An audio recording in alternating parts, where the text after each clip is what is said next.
Oi pessoal, mais um item importante para a nossa sobrevivência, para a nossa estada no meio ambiente é o calor, é o fogo. Existem várias formas de iniciar um fogo, de manter um fogo, de usar vários materiais combustíveis para fazer uma fogueira. Vamos mostrar aqui um pequeno exemplo. Ao coletarmos materiais da natureza, nós procuramos não pegar um tronco com um diâmetro maior que o nosso braço. E também não coletamos materiais mais compridos que o nosso braço. Então nós somos sempre a nossa referência. Nós não precisamos mais combustível do que isso.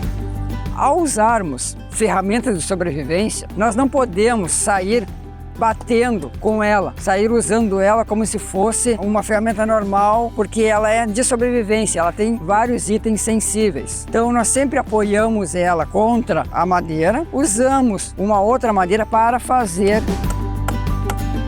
isso.